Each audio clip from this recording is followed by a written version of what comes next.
What's good, everybody? This is Ray Daniels, aka the Culture Referee, and I'm here to talk to you about Two Lost Distribution. They are one of the most technologically advanced distributors in music. They distribute to more stores than any of the distributors around. They distribute, they give you 100% of your royalties. They only charge you $3 a month, and you have an instant option to get an advance from these guys. So if you're watching this and you want to be in the music business and you're trying to figure out how to get help, I'm here to tell you, go to twolost.com and use the word GODS as your coupon code, and you get the first 3 months free. Peace and love. It's Rick the Negotiator. What's good? It's Jack Dance. What's good? This is Ray Daniels, aka the Culture Referee, and this is Artist Spotlight. Yo, we have a legend. Her name would shake rooms when you heard it because you just knew not to play. That was your reputation. Do not play. She's coming. Don't play. That was always the reputation you had. So everybody always came very correct when they came at you. I want everyone to give a warm welcome to super songwriter, producer, talent, Makeba Riddick. Makeba Riddick, I'm gonna go, right? Okay. I know you're married now. I didn't want to disrespect. You know, sometimes we do that in our business. Women get married and we forget that. Makeba Riddick, that's how y'all Okay, that's perfect. So how you doing? I'm wonderful. I'm wonderful. I'm happy to be here. Thank you for having me. This is something that we've been wanting. I think Jack might have approached me when he first came on board. I think you might have been the first person he pitched over a year ago, like Makeba. And I'm like, hell yeah. Wow. And I'm like, a year later, that lets everybody know that it's all about God's timing. Sometimes you might think it's supposed to happen today, but it might not be today, might not be today. Absolutely. So welcome to the show. Thank you. This is Artist Spotlight. And on this, we kind of give an insight to like the journey, the steps, the missteps. So the artists, the creatives, they watching, they can learn from a fellow creative, but also a GOAT creative. Because you know how it is when we was coming up, you always wanted, like, I don't know about you, but I know for us, we always wonder, am I doing it right? And I think a lot of people in music wonder that, like, they haven't made it, like, am I doing it right? Yeah. And then you get to a place where you did it right once, and now you're like, I know what to do now. Exactly. Yeah. So with that being said, were you an artist first? I was never an artist. Okay, so I never wanted to be an artist. So that's why I wanted to start here. Yeah. 9 out of 10 songwriters, from my guesstimation, were artists first. Yeah. Because usually, you know, and then they find out that, Deja, were you artist first? Writer 2? Okay, good. It's 2. This is like, y'all 2 out of like a million, like literally 10,000, like maybe 4 out of 10,000. Yeah. J Cash, he never was an artist. Yeah. But what made you? How do you even think to yourself, not being an artist, that I can write words for other people? Like, where do you get that confidence from? It's because you wasn't an artist. Like, where did that come from? Yeah, I mean, when I was little, probably 6 years old, my mom discovered that I could play the piano. And I would just play naturally. I could play whatever I heard on the radio, and I would be singing along with it. And she got me a piano, and so at that point I started making up little songs to write. And very, very young, I'm talking before middle school.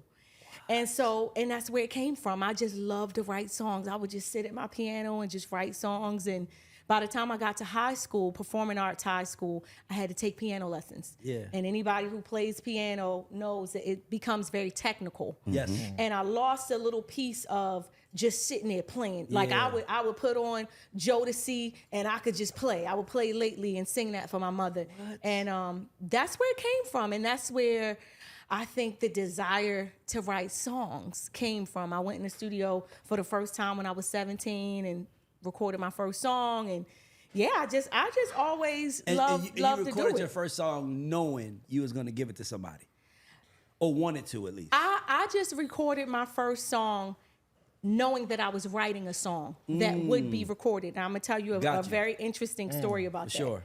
The producers that took me in the studio when I was 17 years old, 20 plus years ago from now, I linked up with them in 2020. I hadn't seen them in over 20 years, right? And they were like, let's get in the studio, let's write something for old time's sake. I was in somebody's garage in DC. I was going through a situation, and I wrote this song with them. Mind you, they're the first ones that took me in the studio ever. Yep. that song wound up becoming, long story short, my first gospel song placement that went #1 for 52 weeks. Longest running song. Let's clap for that. That's incredible. Gospel history. Life With the is good, first producers that took me in the studio. So that just goes to show you, just longevity, It's a right? marathon. You never know when it's going to happen with a producer or collaborator. We hadn't worked together in over 20 years, and that happened. So what was your first Shout out to One Up Entertainment. Shout out to One Up Entertainment. Yes. Shout out to you guys. What was your first break? That's interesting. I love how you tell stories, by the way. Go. Just go. I want to hear it. You asked me when we started this interview, did I ever want to be an artist? So I'm going to go back to that question because this is very pivotal. So I was writing songs in and around New York with Curtis Richardson, who put me in the game, my songwriting collaborator and friend. And we just so happened to write this song in Ron G's basement, right? Ron G was a big producer in New York. Shout out to Ron G. Shout out to Ron G. Shout out to Ron G. He's the No first question. OG I ever think I heard. That's my guy. DJ Yes. Ron G. So he had gave us a track, instrumental, which was just like organ and keys. We wrote this song playing around in his basement. Yeah. I'm writing in and around New York. I would go up to Boston. I would go down to Virginia working with everybody. And I'm thinking to myself, when is this going to happen? I've been writing now for how many years, just sending out demos, recording demos. When is this going to happen? And so Max Goose. Max. Shout out to Max Goose. I love this story. I love Yes. their names. Yep. Max Goose flew into New York from LA and he said, I heard about you. I've been hearing your demos. I said, yeah, I've been recording for a long time. I gave him my demo CD, 17 songs. He listened to all 17 songs and then played it back again like, for real? Are you serious? Yeah. For real? Yep. You really want to do this? Yeah. I say, yeah. I've been sacrificing for a long time.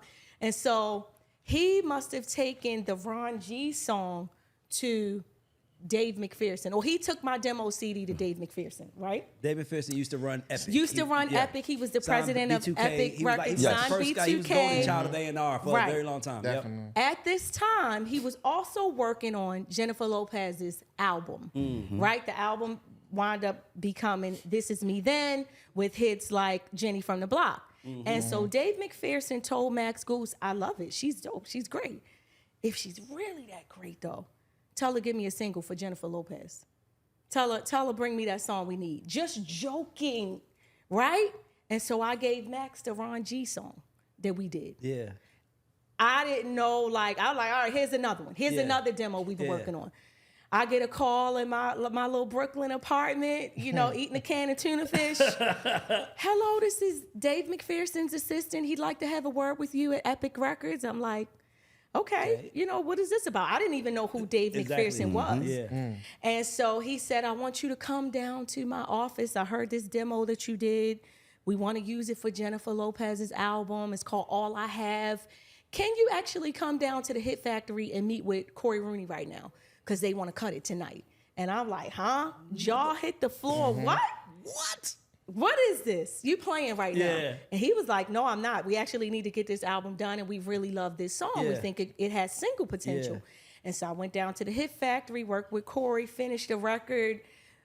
Curtis came down, who I co-wrote the record with, and they called LL Cool J. He came and put a verse on.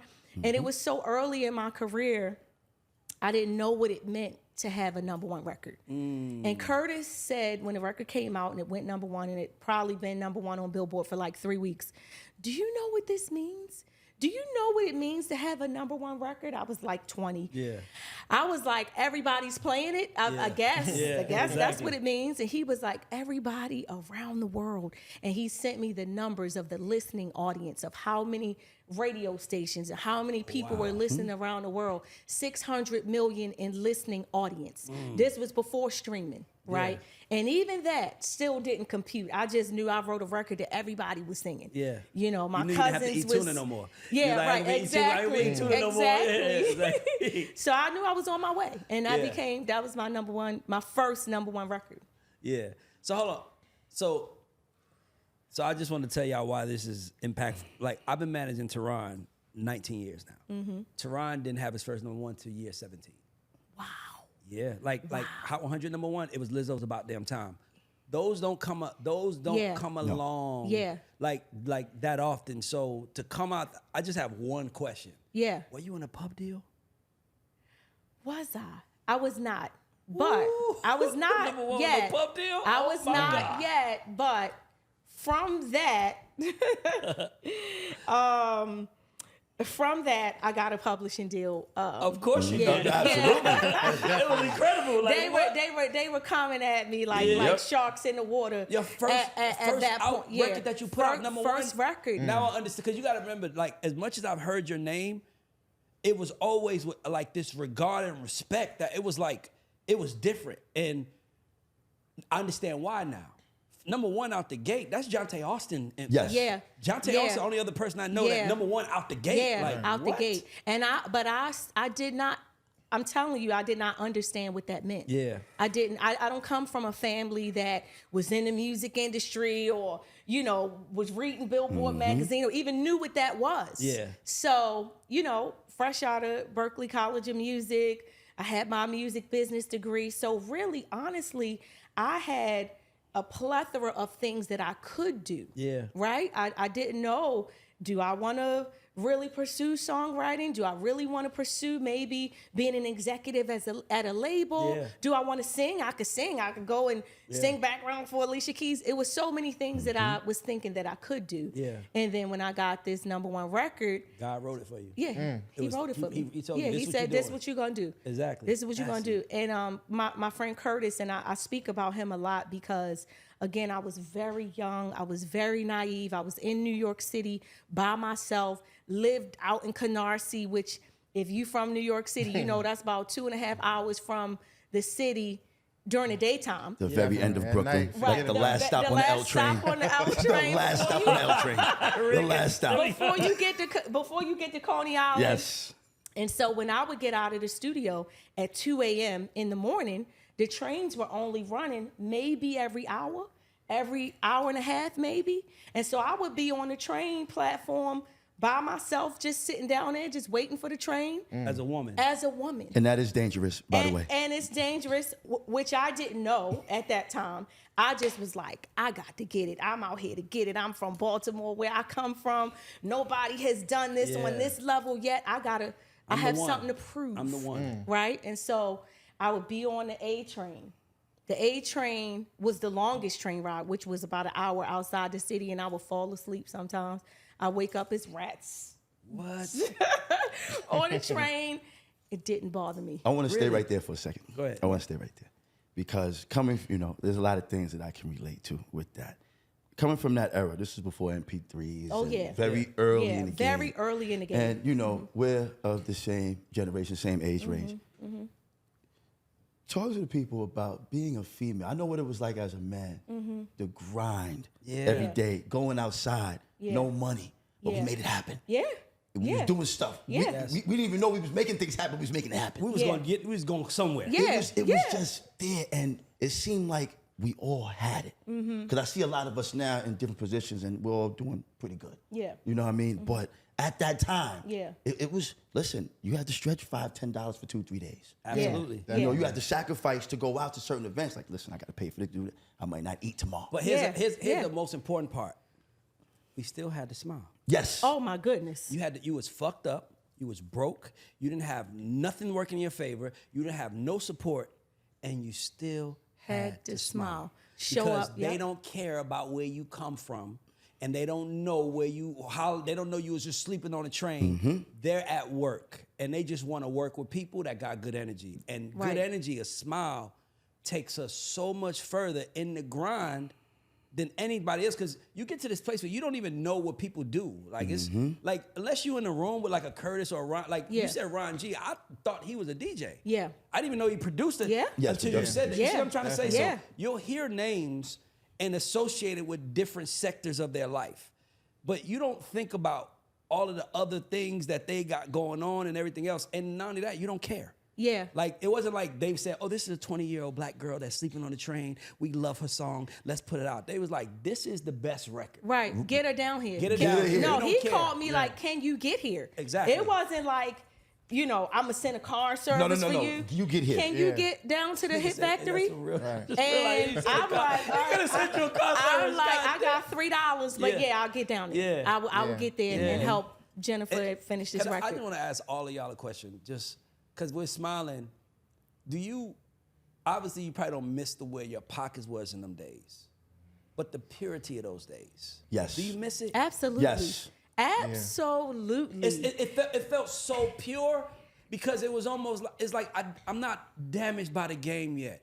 I just got a dream and I just want to live it, man. If you can help me, it's crazy. We didn't care that we had little money in our pocket because we were excited doing what we were doing. Right. That's when you said no MP3s, I used to drive to New York to play D-Dot the music. Wow. Because I didn't want to send it. Yeah. Because I'm like, he might not listen to it. Right. I got to be there. And now I'm like, I should drive 12 hours. Yeah. Woo. Meet him in the studio, play the record, go crash at my homegirl, Chloe house, go crash at house, wake up in the morning, drive back to New York, drive back to Atlanta by myself. Yeah. To play you 2 songs. Yeah. And that shit was so satisfying. Yeah. It meant so much to me. I remember, and let me tell you something. Because I drove, I remember every word he said. Like, like we critique the music. Yeah. Sometimes you just, you don't hear it because you like, man, I'm trying to get on. Yeah. When he was like, because I thought it was good. Right. I'm not driving for no shit I think it's okay. Yeah. I'm like, he gonna have to tell me this ain't great. Yeah. This is great. And then he broke down why it wasn't great. And I was like, that's the missing piece. And he was like, this song he's talking about selling drugs, and this song he's talking about a mission to influence people's lives. Who is he? Who is he? And I was like, why can't he be both? And he was like, he can be, but he has to establish one first. Right. So who is he? Damn. Now I went back to Atlanta, made a demo. Yeah. A couple months later, got a deal, changed my life. But if I send an MP3 and he responds by email, Makeba, I don't know, but it means as much. Yeah. Right. Yeah. It was the fact that I had to get up, I had to drive, I had the time to pause, and that made it worthwhile. So when you speak about that, I'm like, I know it might sound hard for someone who's living it right now. Yeah. But this shit is incredible. It is if hard. You stay with it. But it's worth it. It's so worth it. It's hard, but it is worth it. I mean, even for me, back in those days, I don't do it as much now, but I would go to the A&R's office like, hey, really, can you listen to my demo? Can you listen to my songs? Okay, leave it in the box. Okay, leave it with my assistant. Yeah. Okay, I remember going to go see an executive one time, and I sat in the lobby of Bad Boy Records. I was still in college. I was trying to get an internship there. I sat there, shout out to Mita Lecoq, because she was trying to get me this internship. Sat there for 8 hours. I could believe it. Waiting for the president to come into the label. 8 hours. Harv. Yeah. When Harv came in, he came in, he talked to the staff for a minute. I'm sitting out there, I'm looking back like, she looking at me like, so then I see her walking out to the front. I'm like, okay, I'm getting ready to meet with Harv PA. I'm getting ready to get this internship. And she said, I'm sorry, they filled the position already. And so I had been there for 8 hours, right? Because I was like, if I get this internship, I know what I'm going to do with this. I'm not going to go back to school. I'm not going to finish my senior year. I'm going to just stay in New York and I'm going to just grind it out. Exactly. And so she was like, they filled the position. I was devastated. I was heartbroken. I was walking up 52nd Street like, it's okay though. Yep. It's okay because I'm going to get with him one day. I'm going to get with him. And I went back to school, and strangely enough, I did not finish my senior year because I got an internship at Epic with the then president, Polly Anthony. And she said, if you can come to New York City, you could work right under me, and I'll introduce you to people. And so I went to the head of the music business department at Berkeley. I said, I gotta go.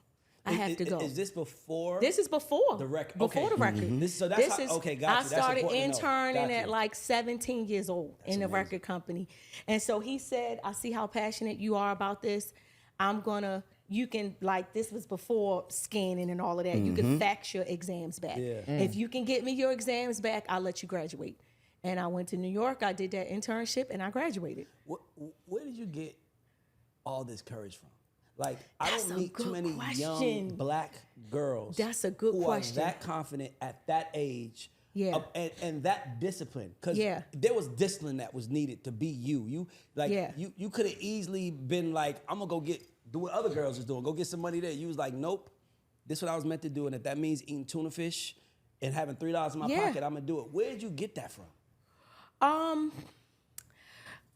I mean, I'm from Baltimore, like the home of The Wire. I don't know if y'all are familiar with The Wire. He ain't never watched it. I watched it. Okay, cool. After Trey Cheney, Poop for The Wire is my nigga. He came to the show. Yeah. I watched it. That's my hometown. I grew up in the 90s, you know, and it was a tough time. Yeah. In Baltimore, and even tough for the family that I came from. And so I think that my mother always told me that you have to want it. You have to want to leave this environment. I can't want it for you. I can't go to school for you. I can't show up to choir rehearsal and performance rehearsals. You have to want it. Yeah. And you have to want it more than anybody else, more than anything else. You got to outwork everybody. And I think that just stuck with me. Yeah. It really did. Shout out to your mom. Yeah. Let's clap for her, man. That's amazing. I love that type of shit because we don't have enough of that in our community. Yeah. And we don't have enough. We don't have enough lineage within our community of being successful to understand that we are, even though we're living in the same time with our other racial peers, they had hundreds of years of a head start. Yes. So our parents didn't. So to hear a black parent Yeah. support their black child on their dream in that era, now it might feel a little easier because you have all these kids that's Twitch. It's a lot of ways, but that time, your but mother's in a that maverick. era, listen, she was a maverick. Yeah. That was some different shit. And she, you know, she was a hard worker. She was a nurse. Again, like I said, I don't come from like a wealthy family that could put me in, you know, all of these different things. But she made sure I went to my piano lesson. She made sure I went to school for performing arts. And then when I was time to graduate high school, I had two choices. It was either Berkeley or I was going to go and sing opera at Juilliard because I was classically singer. Yo, she trained. said Berkeley and Juilliard. Yeah. Classically trained with that. Those are not black. Those are not terms that said in black households that are. Right, exactly. But I really wanted to. I was a huge Jodeci fan, huge Mary J. Blige fan, huge Father MC, SWV. So I wanted to do that kind of music. Yes. So yeah, I think the courage really comes from just the jungles of Baltimore City. And then when I left Baltimore, Brooklyn was another jungle. Yeah. But I was used to it.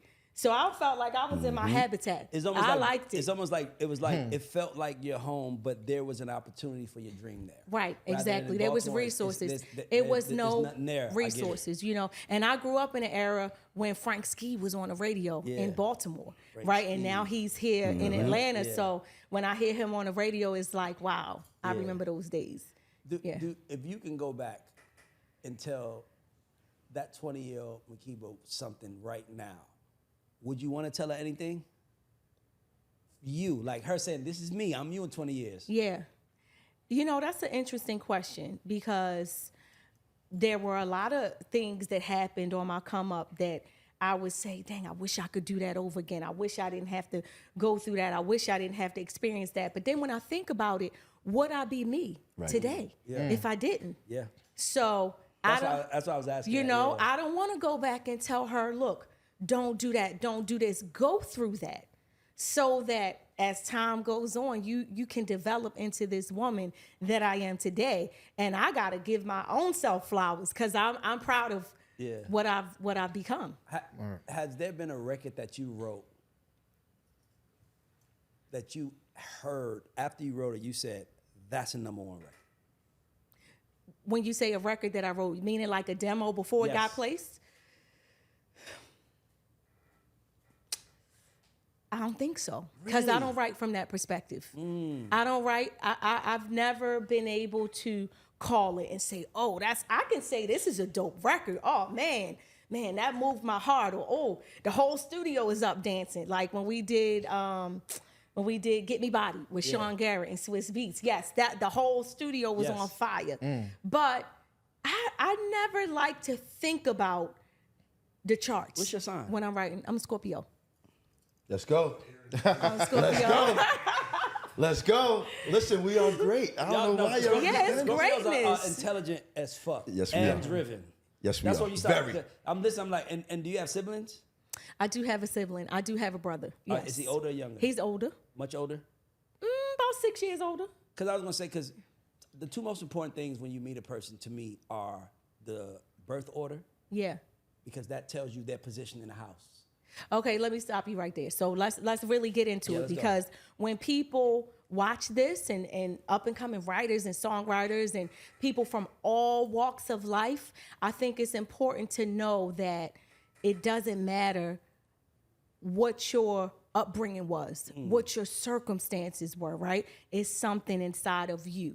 So when I talk about my mother, I'm talking about my grandmother, my father's mother, who raised me, right? So I never knew my mother, right? My father was young in the streets when I was born, still like, you know, getting it in the streets. So, you know, a lot of people, and I wasn't raised with my brother. I didn't meet my brother until I was 16. Can I tell you why I asked you that? Yeah. I asked you that because you either was the only child or you was the oldest. Yeah. Because that's a confidence of like, it's almost like it's just me. Yeah, it was just me. All I got is me. So it was just me. That's why I was asking you that. So it was me and my grandmother. And we was in the hood in Baltimore. At that time, I didn't know it was the hood because it was just home. It was home. Right. That's all I knew. And I love to be outside on the stoop. Yeah. I love to, I love that element. But, as I got older and I realized that my situation was different than other people. Like my mother and father wasn't up at the school when I graduated. My grandmother would come up, you know, but it was just us. So I just want to ask you a question, if you don't mind. Yeah. Why your mother? Like, why is it that you wasn't raised with her? You still don't know it to this day? Yeah, I know it. I know why. Okay. She was also in the streets, Gotcha. right? You got to remember the 80s and 90s in Baltimore We got City. hit with drugs and everything fucked us up. Every neighborhood got hit with it. Yeah. Yes. And it's crazy to me now when I meet a lot of women my age. Yeah. My next door neighbor, we started talking one day and she was saying, yeah, we like around the same age. My grandmother, and that's my mother. And I'm like, you too? Yeah. So I realized that during that time frame, the 80s, 90s, maybe the 70s, a lot of kids were being raised by their grandmothers, being raised by their aunts, being raised by, and I was one of those kids. Yeah. And so I think a lot of the confidence comes from that. I was about to say, because a lot of us, like, we like to think that we came from nowhere. And I had to learn this because I did a lot of therapy. Yeah. But I'm listening to you and I'm like, she's stronger than most. It's something to the story. Yeah. Not only it's a difference between, because some people could be strong, but it comes off weak. It doesn't even come off like it hit you.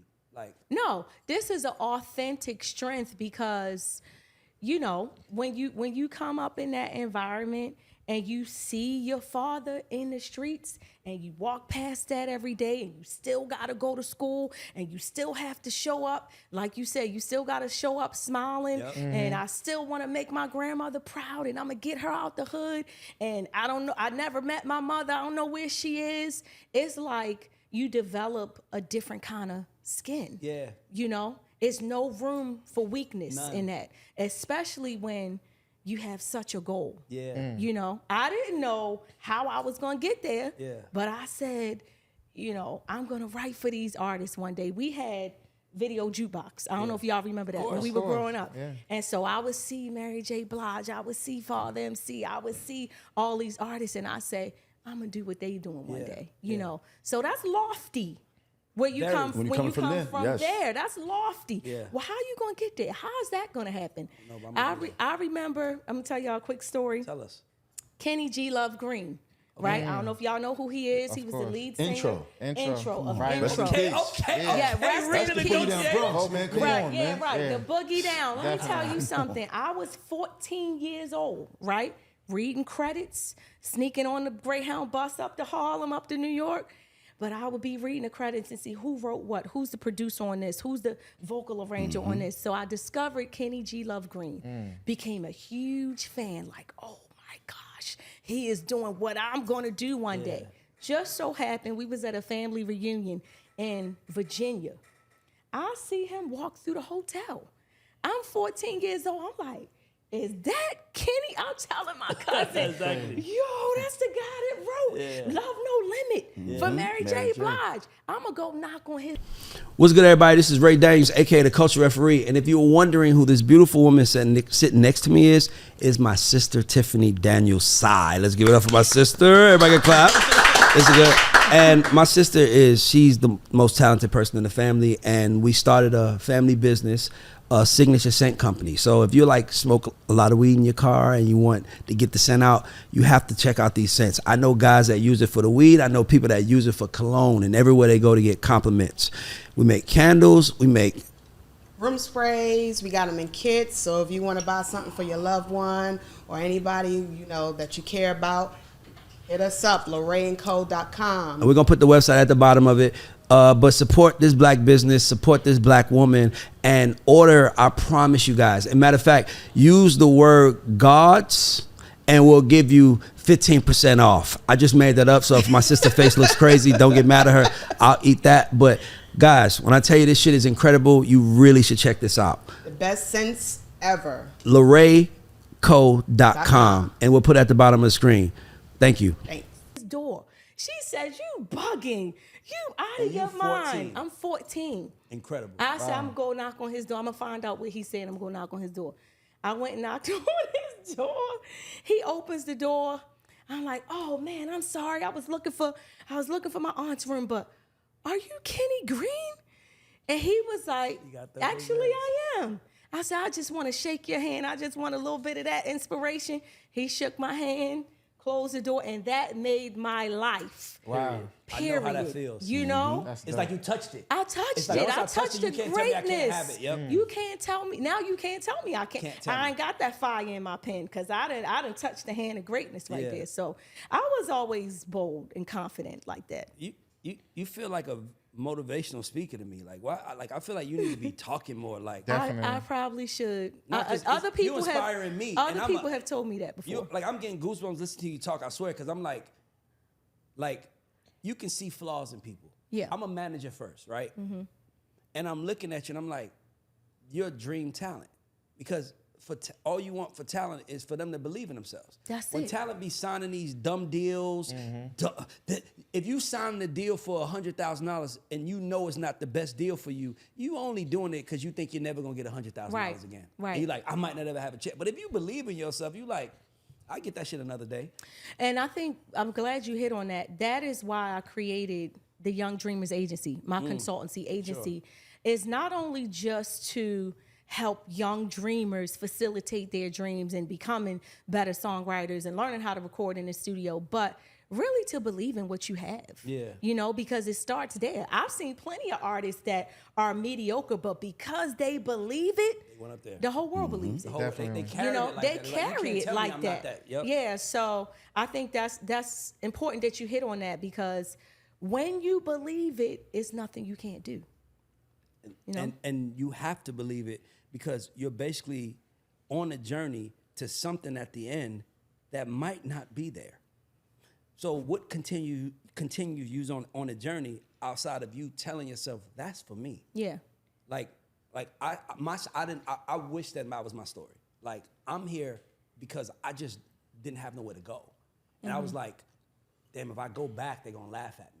So I might as well stay here, because they don't even know me here. So I get a chance to kind of rebuild myself the way I want it. Almost like I created the winner in my head first, had to act like the winner, and then I started winning. But Yeah. but it was almost like, nigga, you ain't got no choice. You better do it. It wasn't in me. Yeah. Like, it's in you. That's why I'm like, Yeah. that's amazing. Your grandmother, your family deserve all the credit, because that's amazing. Yeah. And to be honest with you, you're like one of the rare.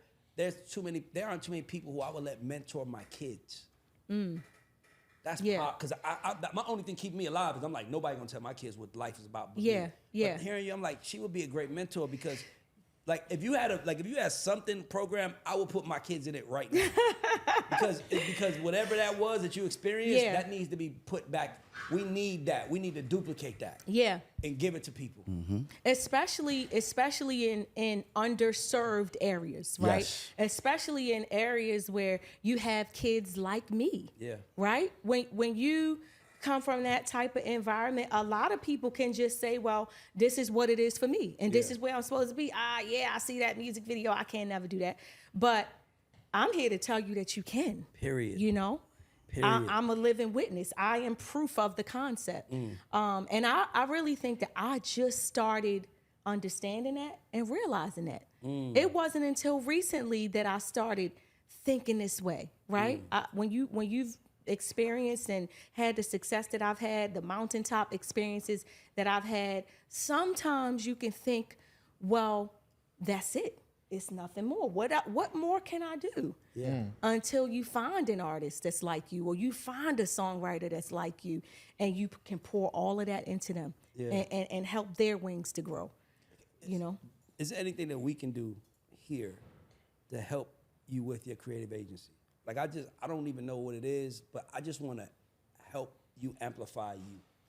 Wow, that means a lot. Thank you. That's awesome. That is I'm serious. awesome. I don't care. I mean, that even if is it's them coming to awesome. the studio, I don't care. Like, I just want to help you on your mission because I see the purity in it.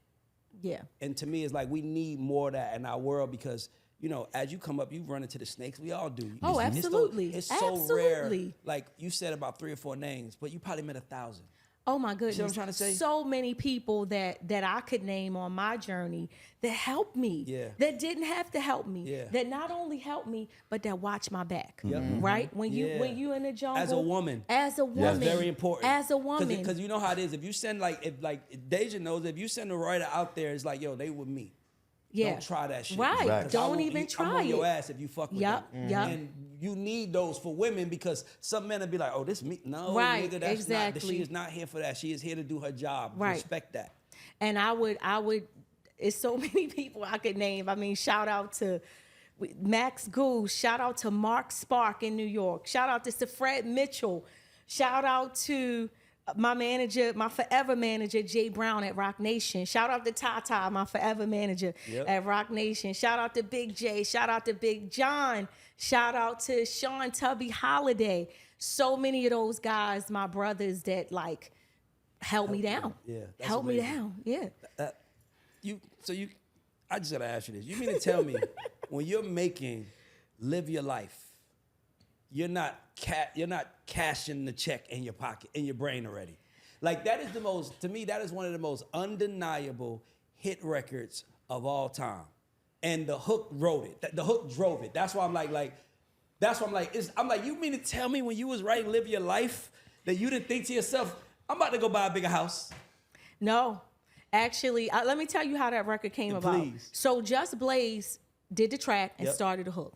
Mike Karen called me at Atlantic, and he said, we got this record. This is about to be the biggest record of T.I.'s career. Yeah. We need to make it more pop and mainstream. So he called me and Jay Brown, and Jay Brown was like, we're going to put Rihanna on it. Can you write something for Rihanna to make it more like pop, you know, because it's a classic anyway. Yes. And so I was like, yeah, I just got back to New York. I was in London with the Black Eyed Peas. I just got back to New York. Let me get to LA tomorrow, and I'll go in the studio, I'll demo it, I'll write it, and I'll give it to y'all. And so he was like, okay, we got a little problem here. The problem is, I know that you just landed in New York from London, but Rihanna has a show in Milan, and T.I.'s album is going to master on Wednesday or Tuesday or something like that. So we only have like 48 hours to get this done. Yes.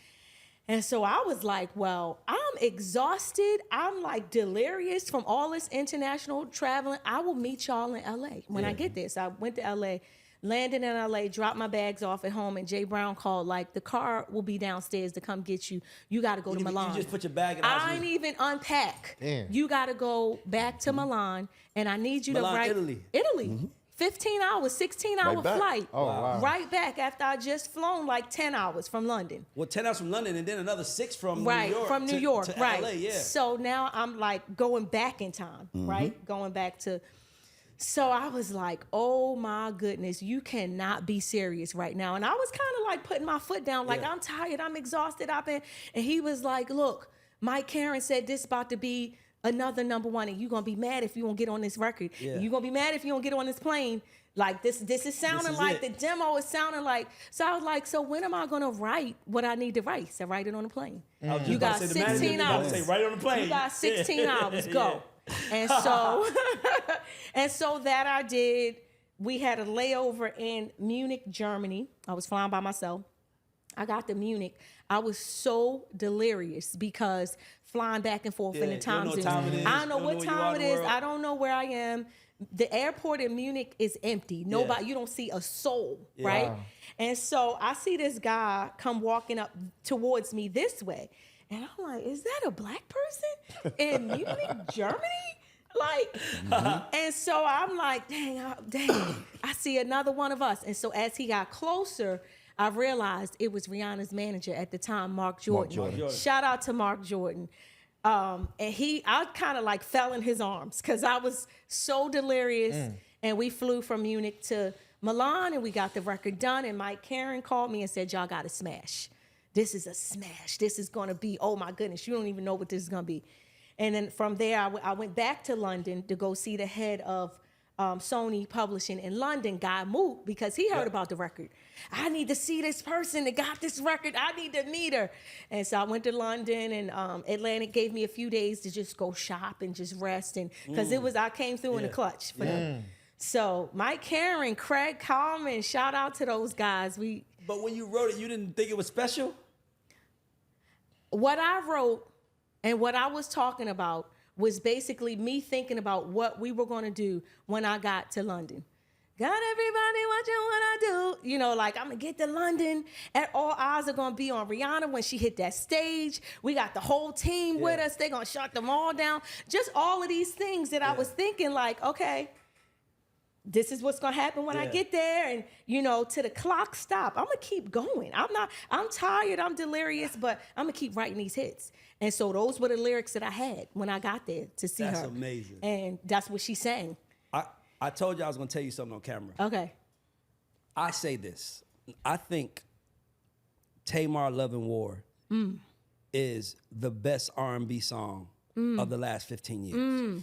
I also say, this is what everybody gets pissed off at me about. I personally don't think Toni Braxton has a better song than Love and War. And by the way, I love Toni. In a career?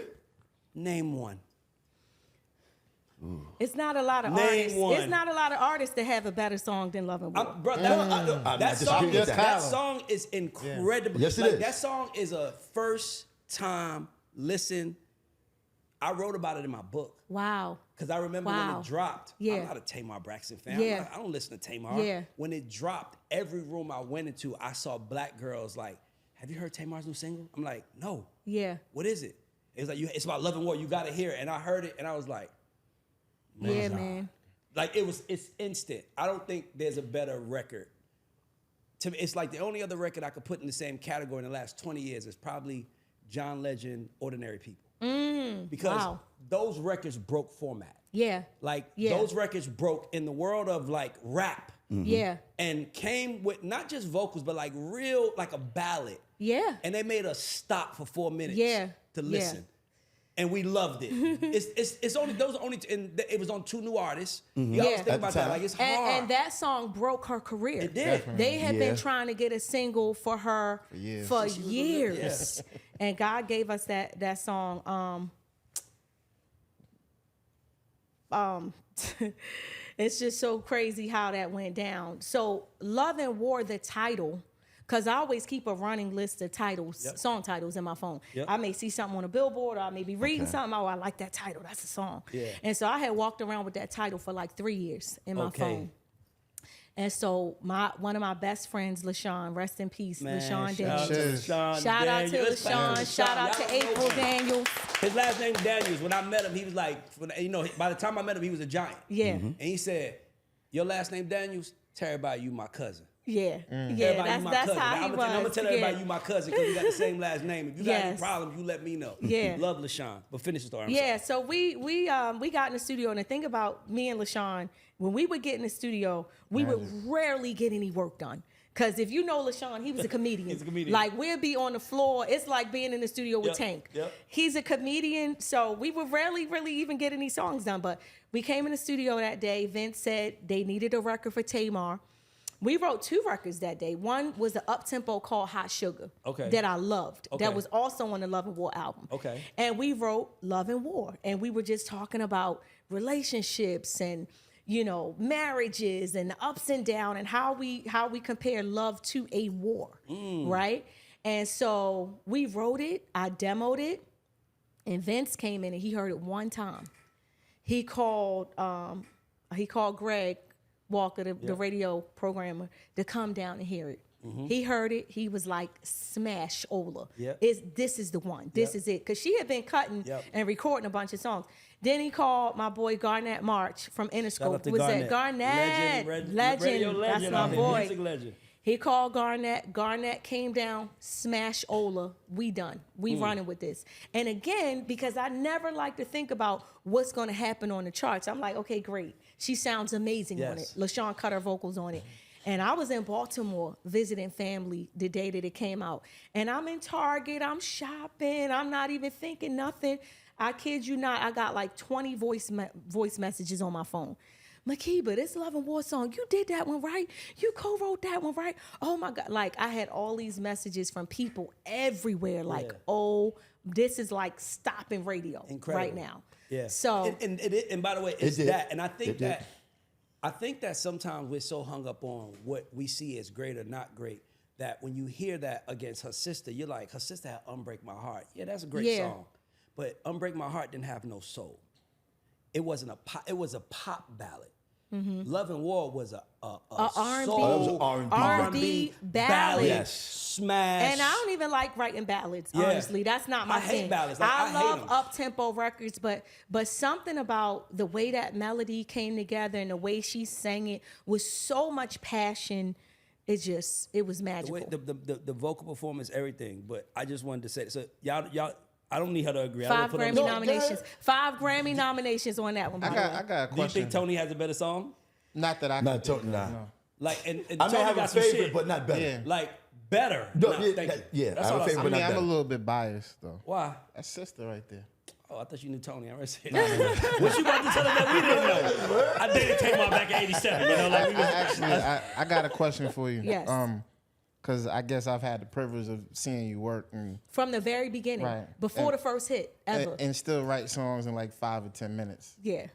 Like, for the up and coming songwriters and stuff out there, like, can you tell us a little bit about like your process in doing that? Because you have to be superb to be able to just like write a song in 10 minutes. And I've seen you write and record a song in 10 minutes. You know what is interesting? The music actually tells me what to say, right? So I don't even, I know it sounds weird, but it's like if I'm moved by the music, I don't write it. It's already there. I just sing it. I just might jot it down on my computer so I can see what the words are on paper, but the music tells me what to say. Love and War, the music spoke to me. When I heard the track for Won't He Do It, Corinne Hawthorne, the music spoke to me. And I just was like, okay, this is what it is, So I think these songs come about many different ways, but when I'm writing by myself, that's what it is. When I'm collaborating with others, then yes, we got to get together and you consider my ideas and I consider your ideas and we put it down. But the most basic form of process for me is to really, really dial into the music and what is it saying? And what do I want to say? And how do I want to say it so that, it affects people? And what I've realized recently, and I'm saying recently, like in the last 2 years, is like, okay, I write these songs and I go and I sing this demo and I love it. My engineer may love it. But for millions of people around the world to love it and to do that 16 times, this is not me. Yeah. This is not me. This is coming from heaven. Right. You honoring your gift. I'm honoring my gift. I'm But honoring God who gave me the gift. That's all we have to do as humans is honor our gift. But most of us try to finesse our gift. Yeah. Like, I could sing, but dog, honor it. Like, if you really honor it, it will pay you back forever. Yeah, because it's a gift from God. It's like, here's your gift. Here's your gift. Now do right by it. That's and it. if you do right by it, well, you're going to be straight for the rest of your life. But you got to do right by it. Yeah. And you haven't turned any corners. You should actually, you should put out an album of female songs from female songwriters. Like if you told me right now after you said all wanna this do stuff, it. like I wanna do And it. by the way, I got an album. I would want to hear that just because I would want to hear. To me, the future is curation. I want to see you as a curator. Yeah. Like I want to see you as a curator of culture, of talent. Like I would actually buy from your school. If somebody told me they went to your school, I would buy from that school. Yeah. If you curated it. And that's me being natural. That's why I'm like, it would be fire if you just put out Makeba Riddick Presents, females, emotion, whatever it is. And like, just let these female songwriters, by the way, I can probably Let's do it. Let's partner. TYDCA, let's do it. I could probably get some money to do it too. Yeah. Like, I get some money to do it too. But I just feel like right now we need curators to put spotlights on other talent. Yeah. And right now, money is putting spotlight on talent. Yeah. And money doesn't have no emotions. It doesn't care if it's great or bad as long as it's making money. But we need curators. Right. Picking talent, grooming talent, almost like blessing talent with the information that they need to go on to their yellow brick road. Right. And to me, you just seem like you'll be incredible at that. I got another question for you. You know, there's like a lot of talk about R&B and its resurgence and emergence and things like that. But I want to ask you this. What do you think about the current state of songwriting? Good question. The current state of songwriting. Well, I mean, I would have to separate that question from R&B. Okay. Right? Because I'm a lover of all music. I listen to country, I listen to dance, I listen to a lot of CCM, I listen to gospel, I listen to R&B. So it's still great songs being written. You know, it's still great songs, even in a climate in R&B where it's not a whole lot of great artists. It's still great songs being written. So those artists that are shining, like to me, I love Summer Walker. I think she's fire. I just discovered this new R&B artist named India Shawn yesterday. India's been around. I love India. She's been around. Okay, Yeah, she did the demos for us back in the day. I Yes. just discovered a record that Good she for did. India. I Good think for her. she's fire. I loved it. Sebastian Michael. I know he's been around for a long Yes, he time. is.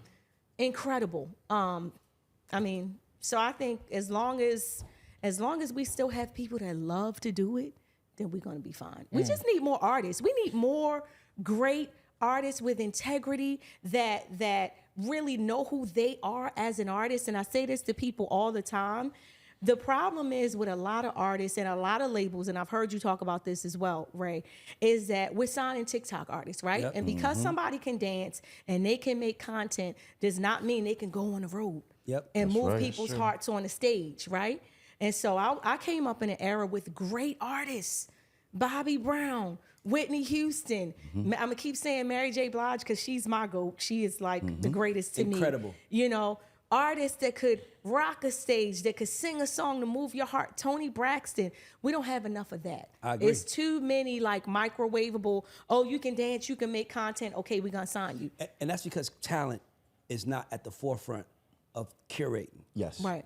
You have other people saying, and don't get me wrong, there is an industry for making money. Like, I'm not mad at that.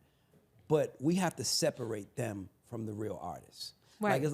Like it's like Kim Kardashian is celebrated in this world, but she's celebrated. Like, she's a billionaire, she's celebrated. But my point is that even though she probably has more money than Jennifer Aniston, we still know Jennifer Aniston is a GOAT. Kim made her shit work. It's no disrespect. It's just we understand that one was a personality that people couldn't keep their eyes off, and the other one was really talented. Right. And they did that. And one is an actor. And one, you know what I mean? So Yeah. with music, it's like, it would be so different if people was like, yo, I'm not an artist, I just put out music.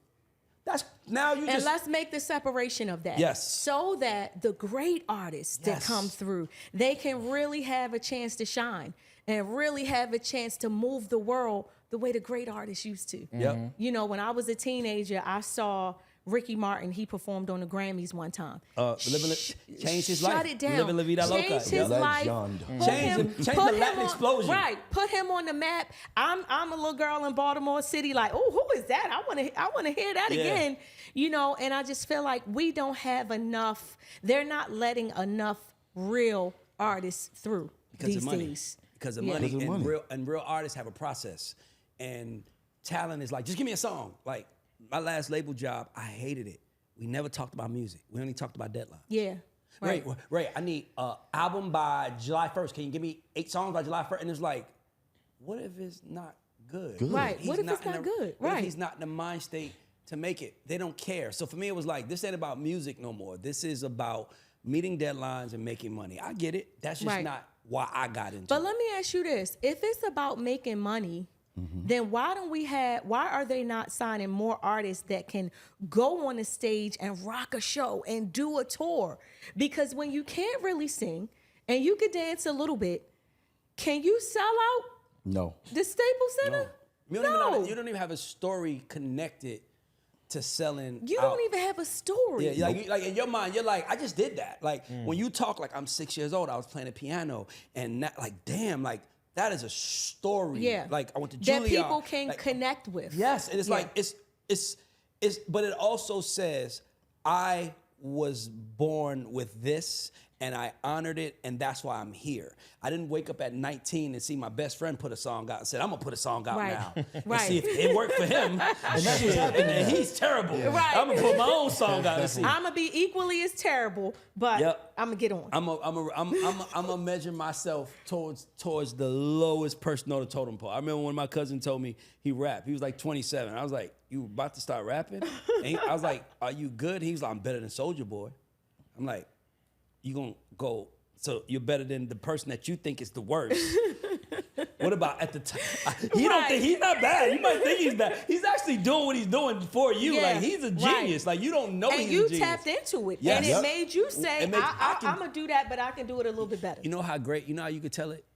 If you do something and people saying, I think I could do that.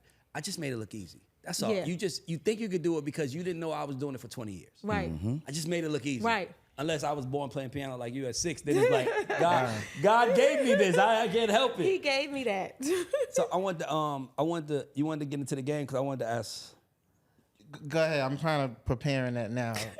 He's so excited. Like About this game. By the way, he's on his phone because usually he'd be sitting right there sending me options. I'd be like, no, yes, but I don't have them, so he's putting it together himself. But yeah, I just my thing. I just wanted to just give you your credit. I'm giving you credit. Thank now. you. Thank you. You are a black woman, and women in general are told they can't have it all. They don't tell men to choose. They don't tell men to choose a wife and a career. Right. They tell men you can have it all, but they tell women you can't. Right. You actually do.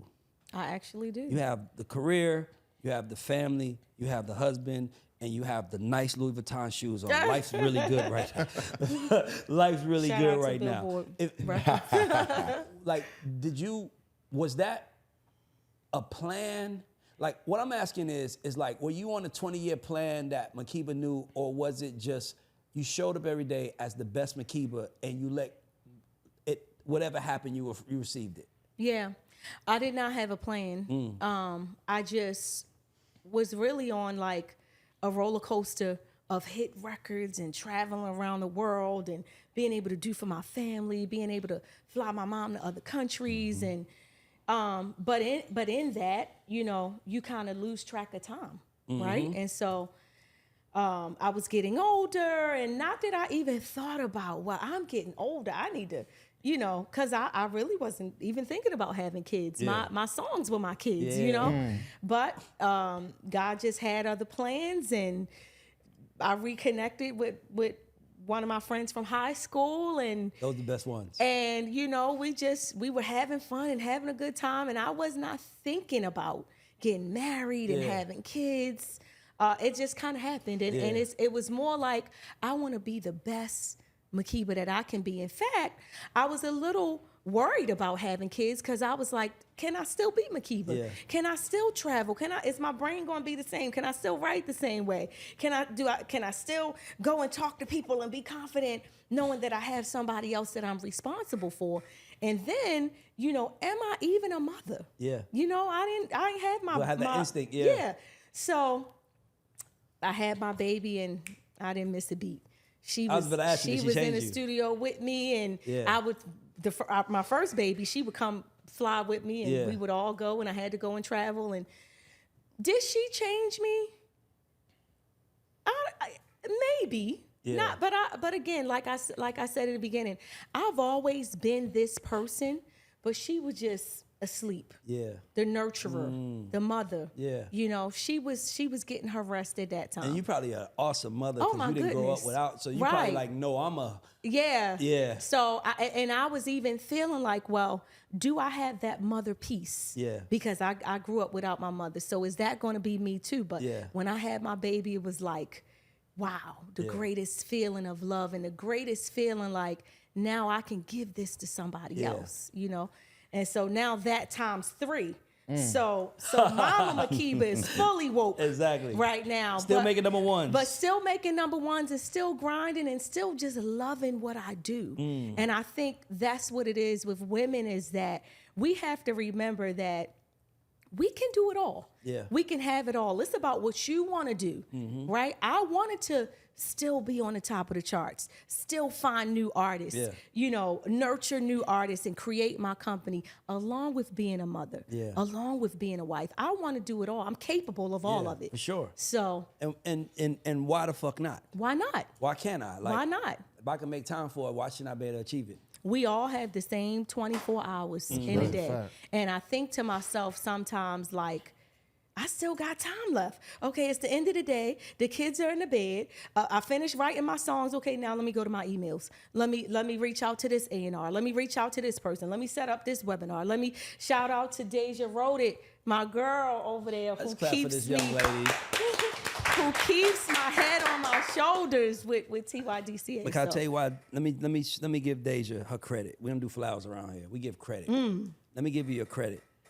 The fact that you are a writer, the fact that you know me, and you still, every time we talked about this show, you could have easily said, Ray, when can I do it? Every time you talked to me, you was like, I want to get Makeba. We was in LA. Like, we in LA. I'm like at the bar. I'm just, Ray, Makeba. I'm like, she like was so on it. And I just want to give you credit for that because people think they have to shine a light on themselves, but it's power in being a light shiner. yes. And people want to shine it back to you. Yeah. Because you really, like, you made this happen. Jack did too, but you drove it Definitely. every day. And you could have easily drove it for yourself. And to me, that says a lot about who you are as a person. So credit to you Yes. for sure. I want to give you that. Shout out to Deja. She's also from Baltimore too. You so are? I got a we Baltimore. are- Y'all say thing two? on. We are DMV. we Okay. Why y'all not? soul sisters. You need to somehow, have you ever met Pinky? I have not. I know She's who she from is though. Baltimore, she's too, from ain't it? Baltimore. Vegan. Yeah. With Slutty Y'all You need and her to- Vegan. y'all need to get Yeah, together we and need do to do something. something, yeah. I'm gonna connect you with her people. Yeah. You We should. You give me her energy, like the music version. Wow. Yeah, Okay. Like Okay. she was a Something in the producer. water over there. Okay. She was a producer, like a TV producer. Okay, So okay. she just all she did was produce her restaurant. Yeah. Like yeah. how you like she just and it's incredible. You Yeah. gotta connect with her. Okay, yeah, we gotta like make that Baltimore happen. is strong out here. Yeah. Like Mario from Baltimore. Mario from Baltimore, Jada Pinkett's from Yeah. Baltimore. Tupac Pac. and Jada went to my high school, so Oh, Yeah. some I royalty. see. Yeah. Yeah. And y'all Yeah, say school for y'all performing say arts. too. What? Me too. they say too. I don't have my Baltimore accent anymore, but Did you say Sneakers too? tennis. yeah, tennis. I remember that. Oh, it's this episode of Wire where he says to the girl, he touched the Snoop's character. He's like, yo, man, like, what the? She was like, you laughing? He was like, yeah, I'm laughing at the detective. She was like, what you laughing at? He said, I'm thinking about some pussy. And she said, me too. I was like, boy, that goddamn True. accent is so strong. So That's Baltimore. speaking of doing it all, it's not too many songwriters that write in multiple genres, and I'm not talking two. Come on now, talk about Let's it. go, Rick. You've R&B, hip hop, pop, Latin, gospel, Dance. dance. I can dance, dance, Hey, dance with my... that is very, very impressive. Very, very impressive. Let alone just to do one genre, but 6. Yeah. And I may be missing some, but let's touch on that for a second. Yeah, I mean, when I was growing up, I listened to all different types of music. Like I said, I love Jodeci, I love SWV, but I also loved Hall & Oates. I also too. loved Tears for Fears. Me You too. know, I was a big 80s rock head, you Yes. know, Smokey Robinson. I mean, I just listened to it all, Yeah. you know, and I just had a love for all different genres of music. So when it comes to writing, I always want to stretch myself beyond, what I listen to every day. Question. Yeah. Give me 3 artists that you want to get in the room with. Alicia Keys. Oh, yeah, is bucket list. Yep. Summer Walker. Okay. I love her. I could connect you. If you ever work with her, I could connect that. I haven't, but Okay, I was talking I'll to connect that. Donald Woodard the other day about that. Alicia Keys, Summer Walker, and for many, many years, I mean a long time, me and Chris Brown been talking about we got to get in the room. And we came this close one time, but the schedules just didn't line up. Chris Brown / maybe Katy Perry. I also love Katy Perry as well. Yeah, she hard. So, yeah. So now we about to play a game. Uh-oh. Game called Making the Cut, where we're going to give you 3 options. You have to pick one to sign. By the way, their options might be companies. This is all, we're in the Makeba Enterprise business. Yes, We have come on.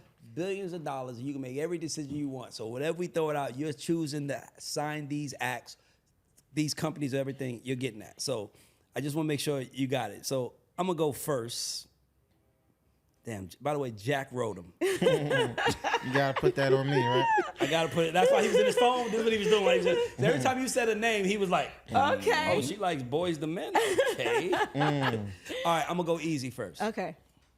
Rodney Jerkins, Swiss Beats, Rich Harrison. Who Okay, we so signing? you name three Producers. producers that I've worked with Yep. extensively. Okay. That's why he did it. He know your history.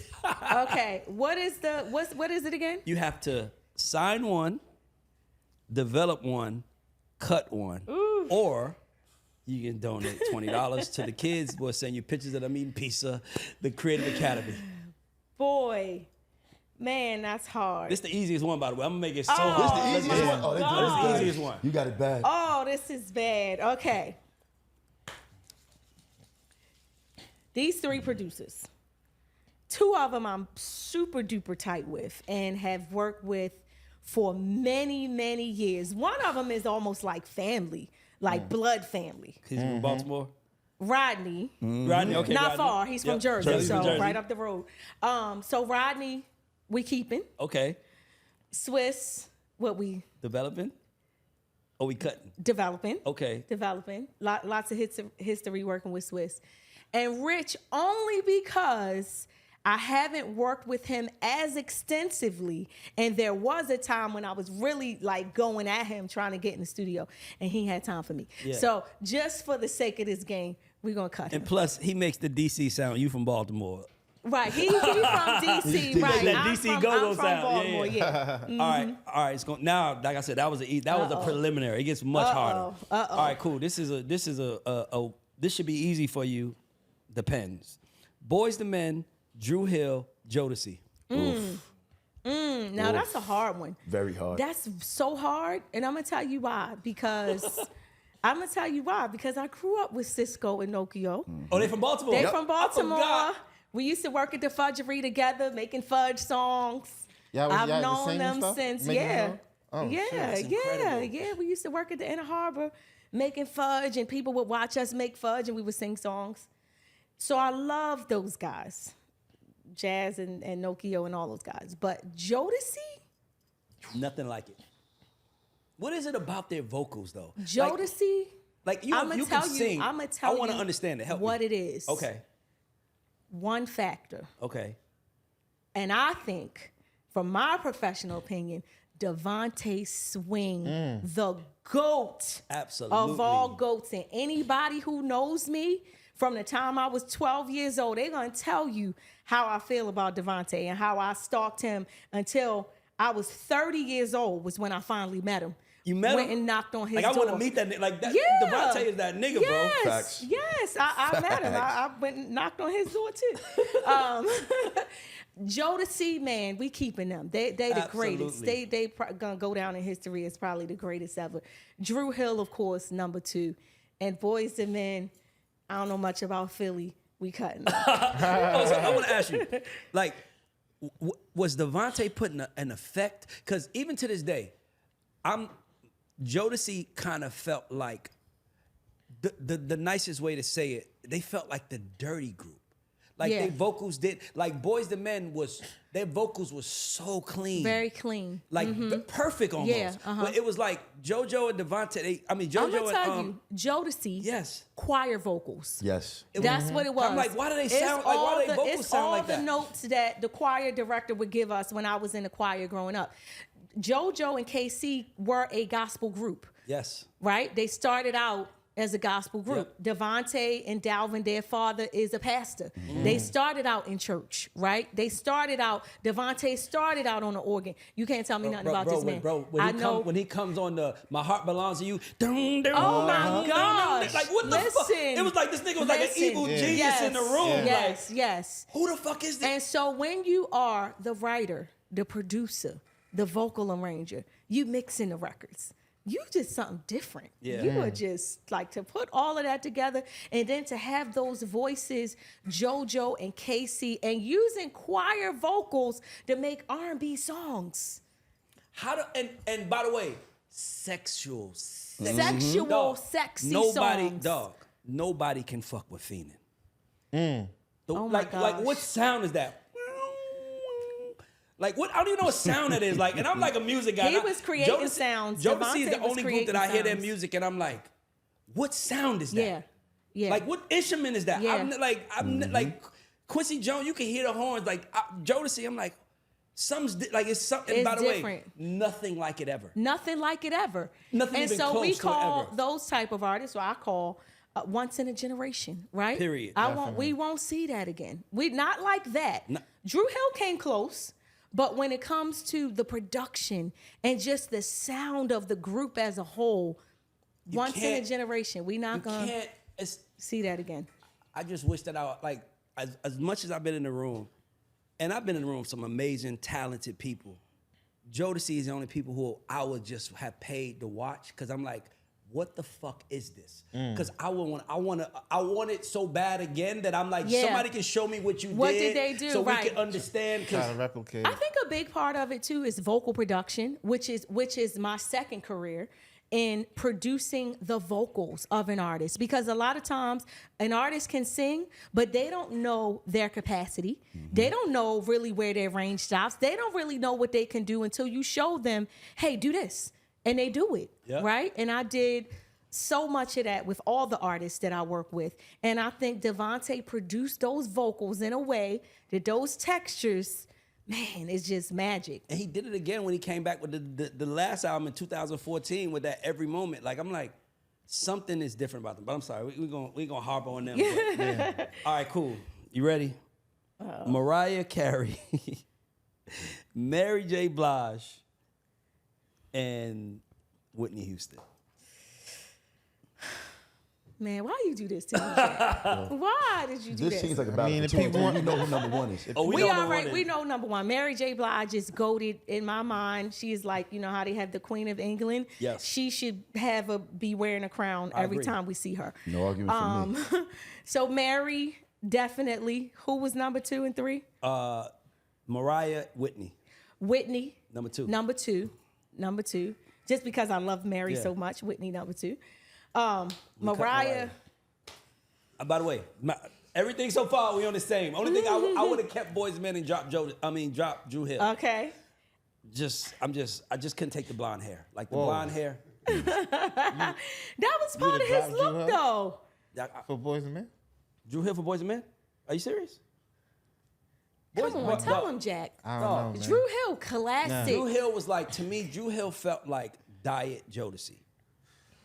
They felt like it was like they were making great songs, but it was kind of like they just ain't got that shit that Jodeci had. To me, but how can you duplicate that? That's my when point. you have a Jodeci, how can you duplicate But the that? thing about this, here's the interesting part. Wasn't Nokio producing all that music? He was. So I'm thinking that's probably what Nokio probably was trying to channel his inner Devontae swing. I could see, but to me, great producer in his own right. But it's always gonna be 2, right? You got Coke and Pepsi. Yep. You got Sprite and Mountain Dew. Everybody can't be Sprite. Yep. Everybody can't be Coke. Yep. Pepsi is good too, though, I'll right? take it. Drew Hill's nothing to play with, man. But Boys They've the nothing Men, to play with. Boys the Men, Drew Hill to me is like I can't take.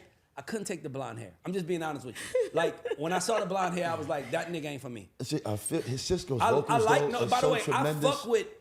Oh so my tremendous. God. You said what? What'd you say? His vocals. Tremendous. That song that nigga did, Oh Incomplete. my gosh. Incomplete is one of the greatest songs. Shout out to Montel Jordan, Yes. for He writing wrote that it. song. Incredible. Yeah, Cisco. I mean, now He's we talking crazy. about male R&B vocalists now, and I know Ray, you guys have talked about it. I've seen it on other podcasts. Cisco would definitely be in the top 5 to me. No question. No argument. Give us your top No. 5. Hold on. I can name 5. I can name Vocal. 5. We talk That sings about better than vocal. Cisco. Vocal. 5. Sing. What? Get. I'm gonna get y'all. I ain't worried about you, nigga. No, I'm worried about the vocalists in the room. Nigga, I'll argue with you all day, but she actually can sing. So I'm like, hold on. Okay, All right. so are we Mario. doing top 5 or top 3? Okay, Mario top can 5. sing better than Cisco. Mario is one of the greatest singers alive.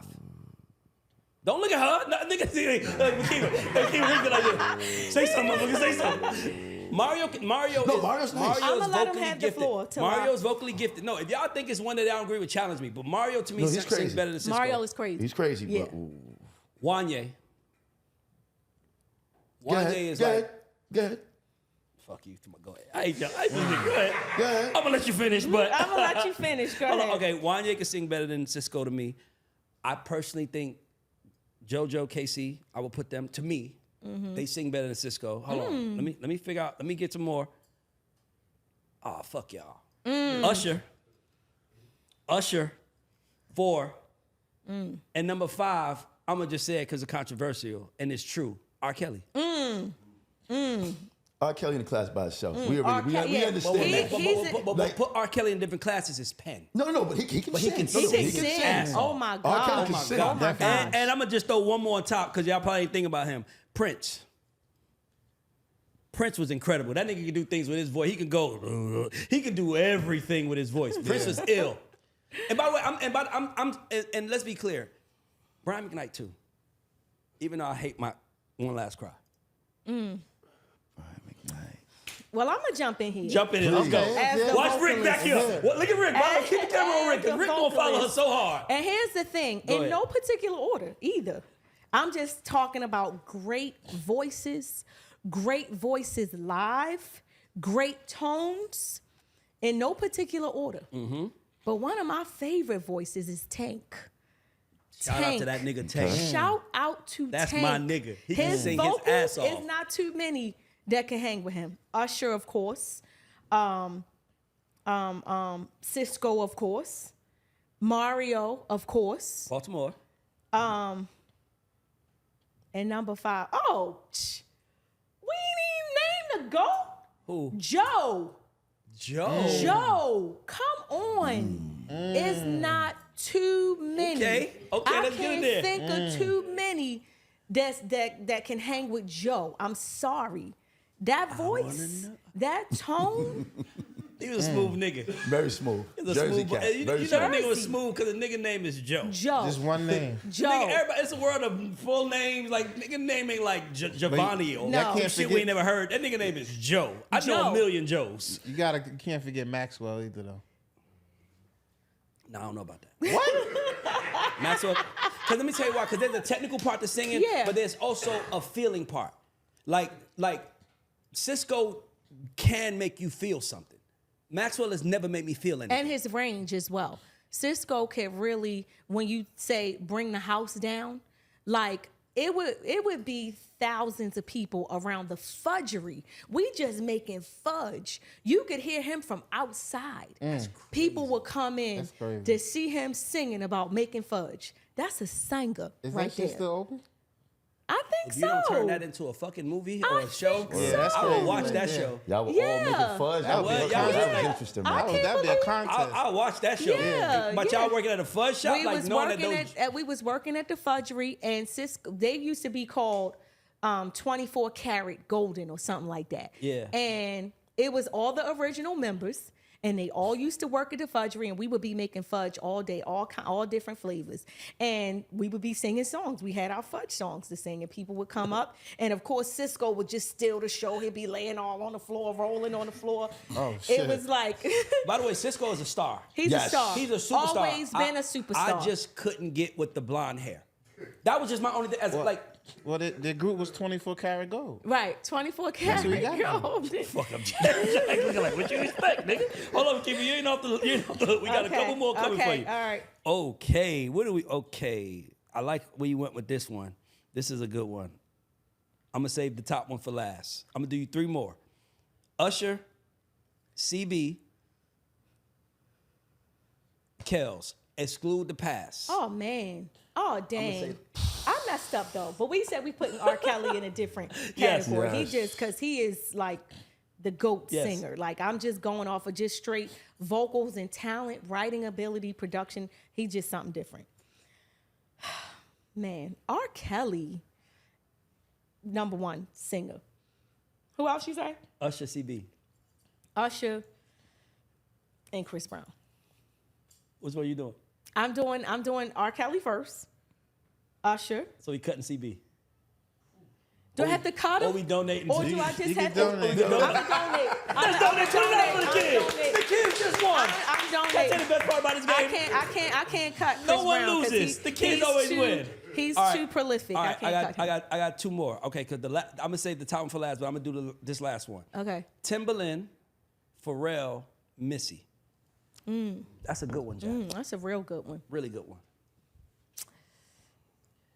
Well, Pharrell has always been the sweetest, nicest, most humble, open. Come on in the studio. So Pharrell, we keeping him. I love that you said that. Missy, she is a pioneer, a legendary artist, songwriter, arranger. We gotta keep her. I guess we cutting Timberland. There's no more room on the. I love this game. It's no more room. It's like I was thinking it would have been for me. It would have been Pharrell, Tim, Missy. No. But I'm like, But Missy is so different. Like, so that was a hard one. different and legendary and opened so many doors for female songwriters. Like, all right, last one. You'll like this one. You're not gonna like this one, but I'm gonna love it. Love and War. Live Your Life. Get Me Bodied. All 3 of your records. Which one of your babies we cutting the head off today? Or we just gonna feed the kids? One of your babies getting a haircut on. I think, I agree with you. Love and War was such a culture shifter. Yes. That's, that's up Incredible. there. That's gonna go in the history books. What was the other two? Live Your Life and Get Me Bodied. Live Your Life again. 9 weeks at #1 Billboard. We can't get rid of that one. So we cutting. We gonna cut Get Me Bodied. Now let me tell and you. I'm gonna tell you. I gotta just pause for 1 second. Okay. Tell the audience something. You that motherfucker when you cut a Beyonce song out of your catalog. Finish what you say. And I I'ma just love tell it. By you the way, why. not a Beyonce song, a Beyonce hit. A Beyonce That's hit. powerful. You should be And proud let of me yourself. tell you why. That's incredible. I'm gonna tell you why. Okay, go ahead. Okay. Now I collaborate a lot, but I also write hits by myself. Let's not get it twisted. I think people forget that. So Get Me Bodied was a record that I shared in collaboration and writing with a great team of writers and producers. And so we're gonna cut my piece off and let them have. Let That's them good. have that. But not only that, what people don't understand is that the story behind how the song got done also adds to the song. Yeah. Yes. For the person. Like, Yeah. it's certain songs that I'm like, oh, we did that, that's cool. But it's certain songs where I'm like, that matters because of all of the shit that I went through to get that to the finish line. So I get why you said And Get Me Bodied, listen, there's nowhere in the world that I can go and you don't hear that song playing somewhere in the at a store, everywhere. everywhere, right? And we had so much fun creating that album. It was like a slumber party in Sony Studios. Swiss Beats, Rodney, LaShawn, Angie, Beyonce, shout out to my girl Angie, Solange, Rich Harrison was there. So it was like a party for 10 days up in that studio. So That's incredible. Incredible memories of that album. I'm happy for you. So we're done with that game. We have this segment what we call credit check. Okay. My like I said to Deja, I don't give flowers. I mean, I do give flowers, but it's just for flowers. What I want my credit, because I can leverage my credit and go get something else for it.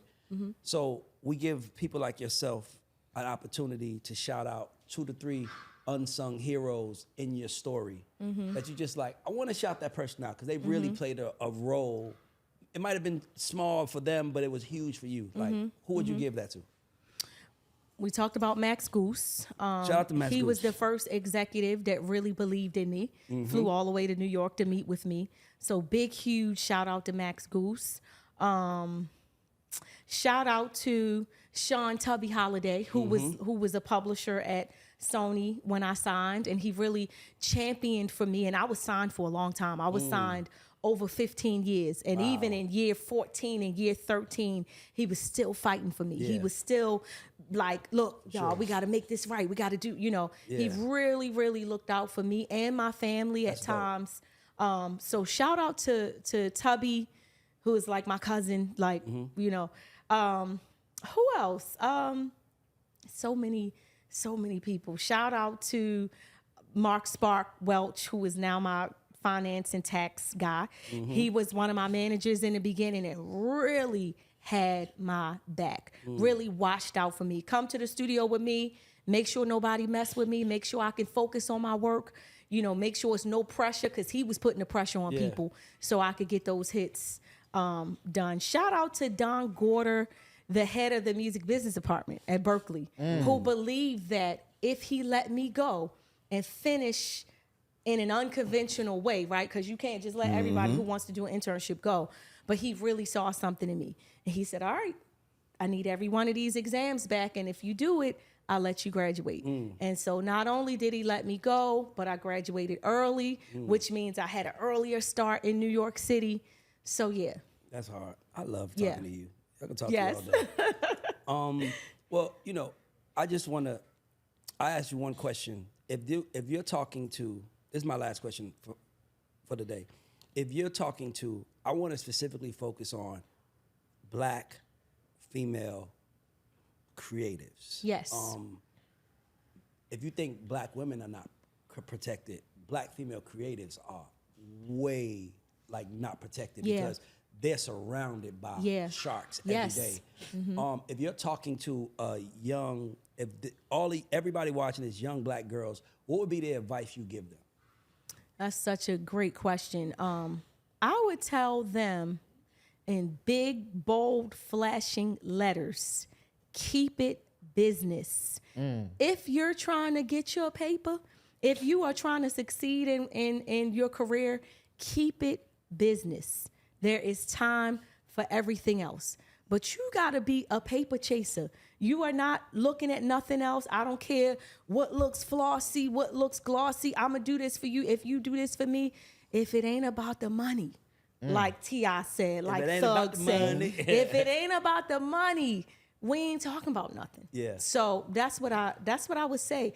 Keep it business. Yeah. Go after your paper. Stay focused on that. I think a lot of creatives mess up in that way when they let their guard down and try to make it about other things, thinking it is going to advance you, but it's not. Don't rush. All it does is pull your respect card, right? Exactly. You want to maintain respect. I'm glad you said that because we live in a society now, especially in our community, where money, as long as you're making money, it don't matter how much you disrespected yourself. Right. And I'm glad, that's why I wanted to ask you that. I'm glad I asked you that because it's rare that I see a woman that I'm like, man, I want my daughter to be like that. Because obviously you walk into your femininity, but you still understand that you have a role in this world. And Absolutely. You have a purpose. Yeah. And I just want to thank you for coming on the show. Absolutely. You're invited anytime. Oh, thank you. And anything we could do to help with the agency, I'm serious about that. Want to bring girls, we go through, so I don't care what it is. I don't care if we do an all-girl songwriter. I don't care. Oh, that'd be I don't dope. have, my only intent is to help you help women, because that's what a man should do. We're supposed to That's help and awesome. support y'all. So Yes. that's on the table. Thank you to everybody watching. Thank you to Makeba. Thank you to Deja, wrote it, for putting it together. I'm going to say the whole name so they know where to find you. Makeba probably don't want to be found. You know, she's like, when you get to GOAT status, you're like, I'm going back to my nest. Call me when you need me to come out, right? You know, so it's like that. But yeah, shout out to y'all. And shout out to everybody for watching. Like, share, subscribe. Shout out to our sponsors. Shout out to True Loss, our sponsor of this show. And shout out to you for watching. And this is Artist Spotlight, and we are out.